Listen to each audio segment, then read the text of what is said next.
All right, folks, sorry about that. I guess I didn't realize that I hadn't actually started the chat. Going to restore that chat. Okay. I have one question. All right, folks, sorry about that. I guess I didn't realize that I hadn't actually started the chat.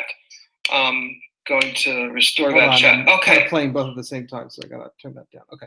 All right, so the first question is from someone named Coco Paris.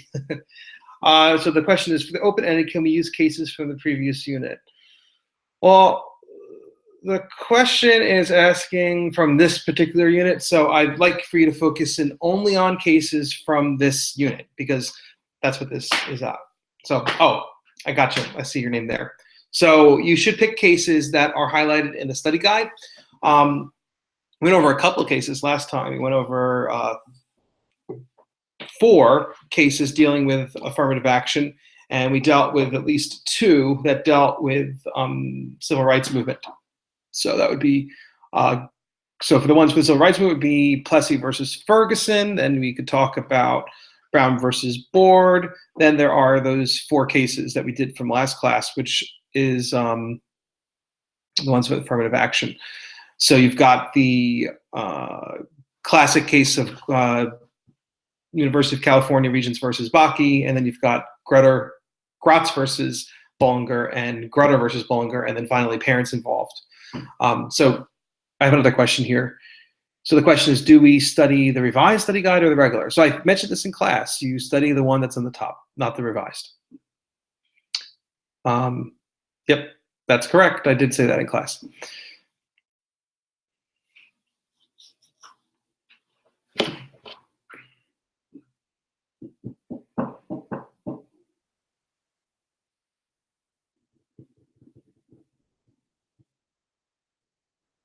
You guys have any other questions to ask? Another 23 minutes left in this before I head out.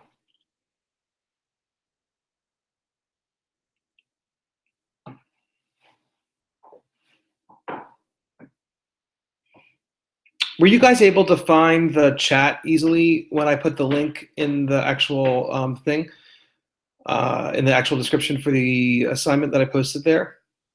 So, all right, so Reconstruction, what question do you have about Reconstruction? I'll talk about the next one. It says, what is franchisement? And it's not franchisement, that's actually not a term.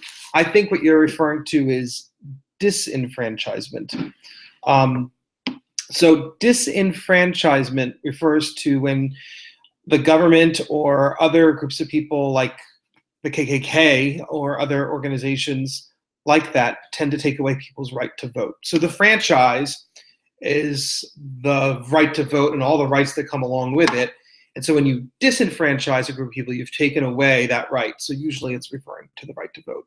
So Black people in the United States lost their right to vote. We call that disenfranchisement after the end of Reconstruction because of the fact that the South was able to create Reconstruction, destroy Reconstruction by the fact that there was no more Reconstruction. The military wasn't there anymore. They were able to actually take away the rights of people to vote in all kinds of ways, systematic ways. They created literacy tests and poll taxes and property requirements, and then they had intimidation through organizations, like I said before, like the KKK.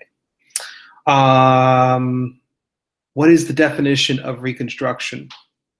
So Reconstruction is the time period after the Civil War until 1877. Reconstruction is the idea that the country is being reborn and kind of reconstructing itself, both politically and economically, and it's also, I would say, socially. So politically, what I mean by that is that you've got these disputes between those in the North and those in the South about what should happen about their coming back into the country. So all the different states that left the Union. There's also governmentally or structurally or constitutionally in terms of the famous 3 Reconstruction amendments, the 13th, the 14th, and the 15th. And I'll take a moment now to review what those are. The 13th Amendment is the one that bans slavery. The 14th Amendment is the one that actually grants a number of different things. It gives everyone equal protection under the laws. It makes sure that everyone has due process rights, and all of the rights that are in the Bill of Rights, states now must abide by. So those, and also, the thing that's debated hotly today is that by being born here, you are a citizen of the United States. So that is obviously got a lot of modern complications to it because of immigration issues. People that come to the country whose parents are illegal, but whose children are born here in the United States automatically become citizens. That was done chiefly because blacks that were previously slaves, this was a method by which to show that they were citizens of the United States because they were mostly born here, even though they did forcibly get migrated to the United States, immigrated to the United States. All right, so I'm kind of going to go up the sheet a little bit. For the first short answer, is it okay if I say Brown versus Board of Education with the justification that it showed how if public facilities like education did not meet the standards of separate but equal, then they would take action and call it unconstitutional? That's fine. I don't have any particular answer that I'm looking for there. And in part, with that question, I'm just trying to see what you found that stuck with you from this unit. And I want to give you an opportunity to talk about a case rather than saying, tell me about this case, that case, and the other. I'm just saying pick one that you thought was most interesting. So, as long as you name a case and you start talking about it and you're not saying things that are incorrect and you're making an insightful claim of some kind, I'm fine with it. Another question is, I still don't understand suffrage like black male suffrage. Can you give me a little more than that? Like I can tell you what black male suffrage means. It means the right for blacks to be able to vote. And the reason why I refer to the 15th Amendment, the one I didn't mention, as being one of the other Reconstruction amendments, I refer to that one as black male suffrage, mostly because women weren't able to vote in the United States at that time. However, suffrage meaning the right to vote. So I don't know if there's other things about suffrage that you want me to explain, but hopefully you can clarify that a little bit later. I'm going to just go to the next one at 709. For the Freedmen's Bureau, do we only need to know that they freed slaves in the South? No, you need to know more than that. If you go back to the slideshow, you'll see that there are a number of other elements to the Freedmen's Bureau. It kind of is a precursor to the ideas that are kind of in our country today. They even provided health care to blacks that were newly freed and became citizens of the United States because of the end of the Civil War. Basically, the Freedmen's Bureau was an organization that helped ease the transition for blacks coming back, becoming citizens. Not back. They were never citizens prior to that. And it's notable because of the fact that it didn't last for very long. It was about 4 or 5 years that it lasted. I think that what it was trying to do, and it did successfully when it was around, was to ease that transition. So it created, had some health care that was given to blacks that are coming into the country as citizens. It created a way to kind of negotiate the wages that former masters, former slaves would negotiate to work the land. And absent that institution, because they were no longer willing to fund it any longer because the priorities of the country moved more towards business and they wanted to get away from this whole issue of the Civil War and all that, is that it really led to sharecropping.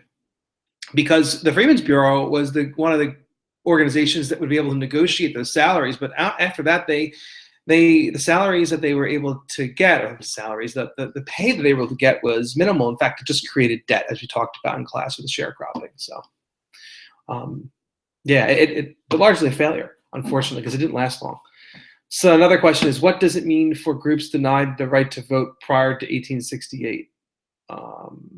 So there's a slide show that deals with the timeline of voting, and there were a number of other groups that were denied the right to vote prior to 1868. I just say it like that because in 1868 is when the 15th Amendment gets passed, or before that is when it happens.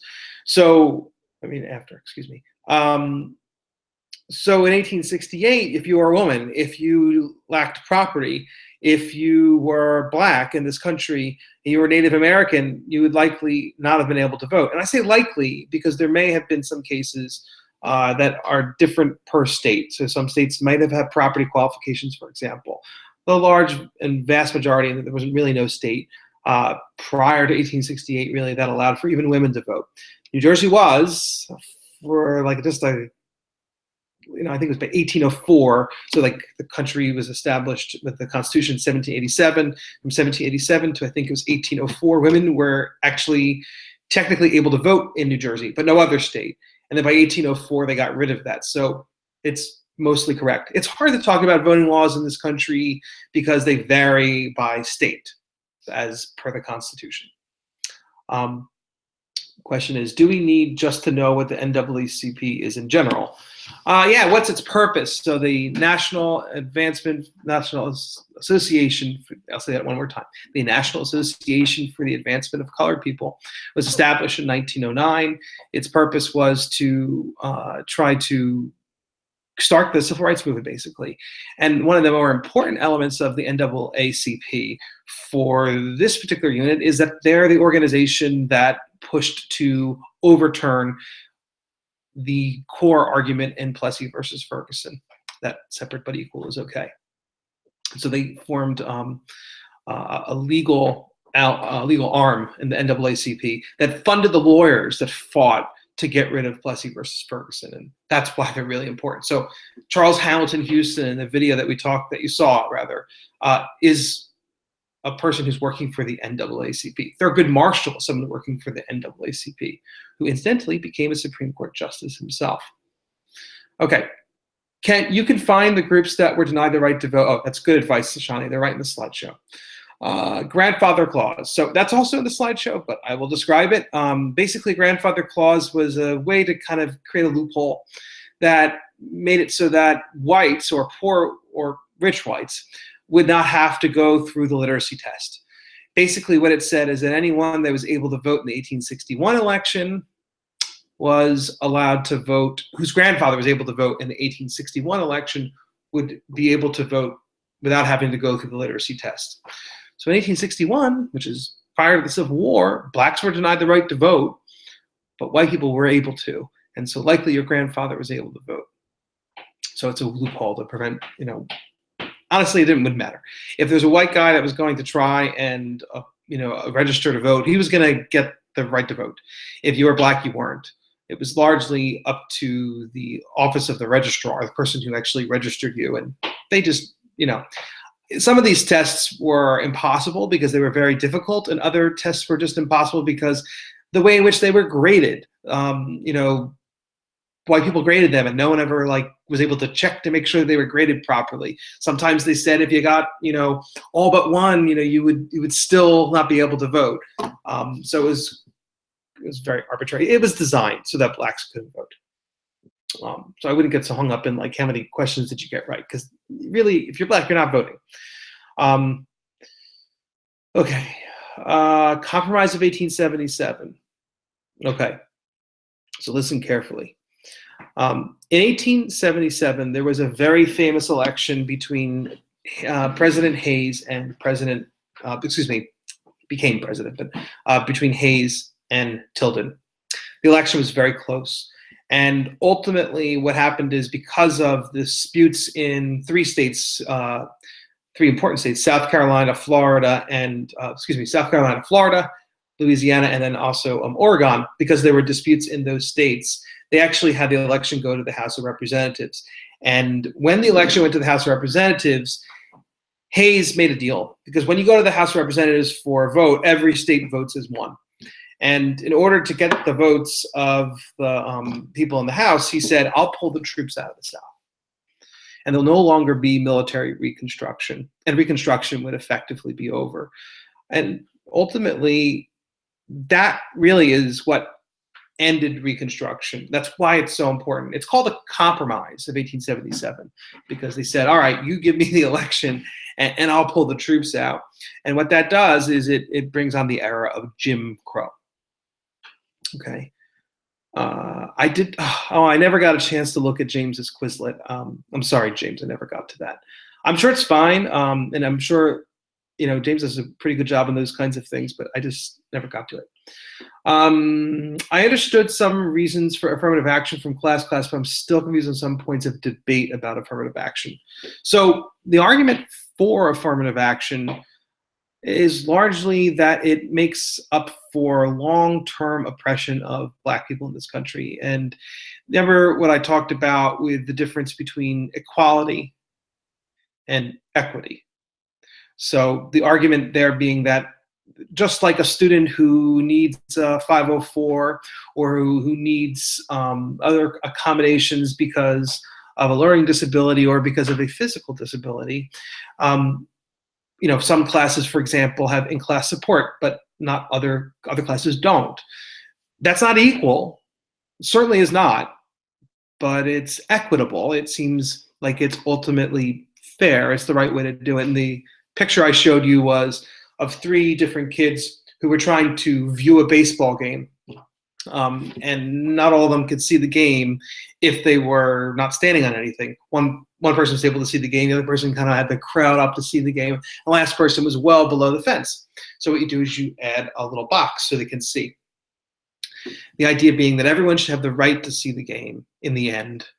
And that would be fair and that would be right. Everyone should have equal access to education, and be able to have access to education and be able to get some learning, but they might need some help and some supports along the way.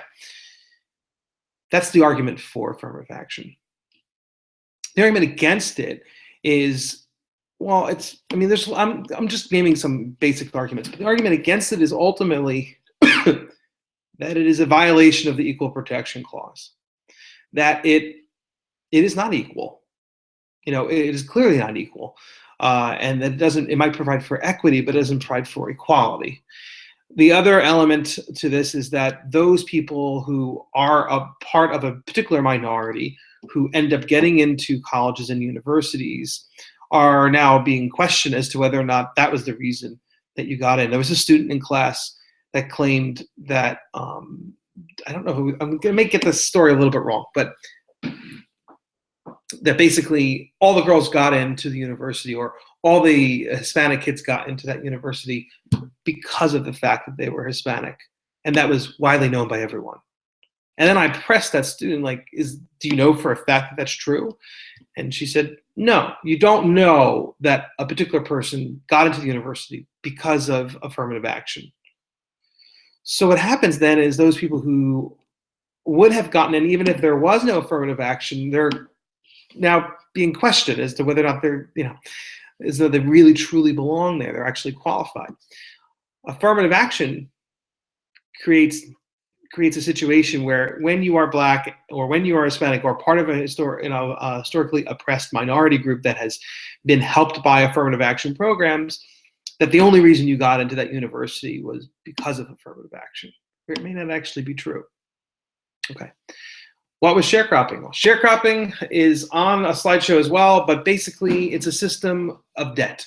So those former slaves that are now negotiating their salaries or the way that they can earn money when they wanted to work on the land in the South, they had to negotiate with their former masters, and the former masters gave them bad deals. Also, remember that Blacks that are living after the end of the Civil War don't have the means by which to leave the South because they don't have any money, and they have cultural institutions that tie them back to their home. So they end up staying on the land, working that land, but they don't have any food, they don't have any clothing, they don't have any land. So they have to borrow all of that. It all gets borrowed at very high rates. So there are some examples of slaves having to borrow from a furnishing merchant, which would provide the seed, which would provide the food, clothing, and shelter. And they were at rates of 60%. I don't know how to explain that to you because you don't really deal with percentages when it comes to taking out a loan. 60% is really high.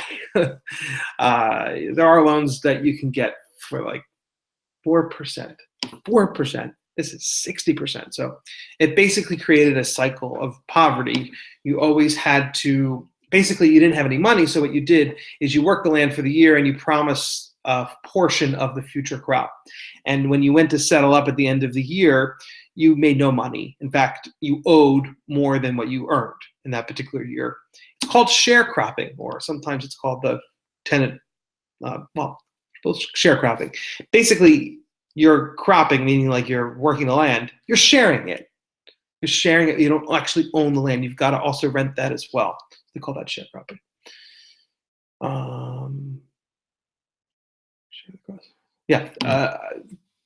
They're Coco Paris, or I don't want to say their names because I'm trying to stay away from doing that on here, does describe it nicely. Okay. For all the poll taxes, literacy tests, grandfather clause, etc., should we study certain things that happened in general, or do we need to know what these things are and kept blacks from voting? You should know what they are in specific, and you should also know how they kept blacks from voting. Poll taxes were just voting taxes. Yes. Basically, in order to vote, you had to pay a poll tax. They called it a poll because the where you vote is called a poll. If you worked on the day of voting, you would be a poll worker. That's what they call it. What is all the stuff in the bottom of the study guide? I don't know what that refers to. I'm not going to open it up. Oh, you're talking about the revised version? I've said this multiple times. You don't have to worry about that. That was from an old year. Sorry about the confusion about that. I'm not, whatever. For one of these short answers, do we list the cases that were for and against affirmative action? No, I want you to look at arguments. You might need to go out and do some research. Oh my God, there might be something you'll have to look up and find the answer to. Oh my God. Oh, I'm sorry. Come on, guys. You could do the research. Affirmative action is probably one of the most hotly contested things that are out there. You could certainly find arguments for and against it. That's all right, Flo. Don't worry about it.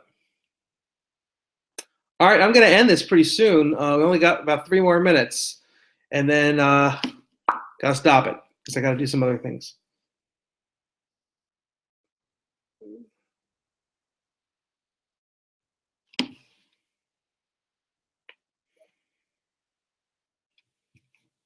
Well, good luck tomorrow, guys. I really hope that you take a close look at that study guide. Remember, only look at the top portion of it.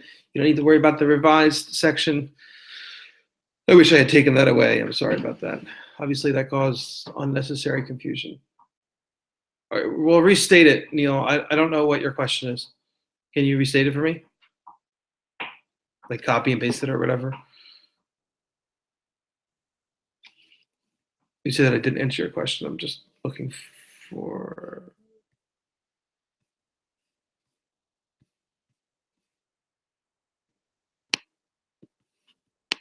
Neil, can you just rewrite it? I'm having trouble with finding it because there's all this scrolling. Does the grading chart apply for all questions or just the paragraph? Oh, okay. Does the grading chart? No, it only applies for that paragraph. The other questions are, did you answer them? No rubric for that. Yep, got it. Thanks. Yeah, the answer to that is that the grading chart is only for the paragraph that it applies to. All the other ones are short answers, either you know it or not.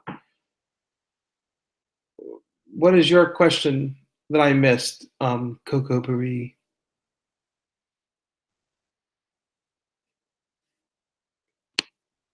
Can you just type it again? If you're having trouble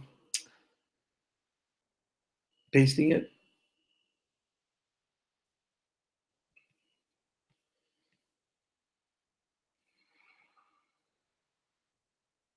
Okay, so can you just tell me what the question was, Coco Paris?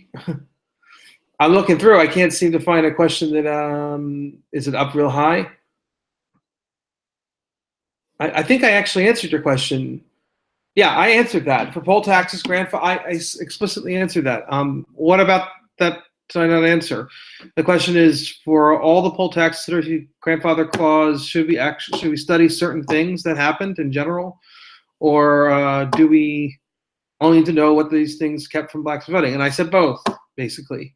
You need to know what all those things are individually, and you also need to know how they kept blacks from voting. What do those individual things mean? And also how they kept blacks from voting. They're kind of the same thing. I mean, if you don't know what those individual things are, how are you going to know how it kept blacks from voting? So there's that. Okay. Does that answer it? Okay. All right, folks. Good luck tonight. Have a good night. Hope you do pretty well on the test. All right. Goodbye. 5, 4, 3, 2. What? I don't have an answer for the length. You got to basically answer the question. You are satisfied. I'm glad, and are that you are satisfied. Okay. Have a good night. On that note, goodbye.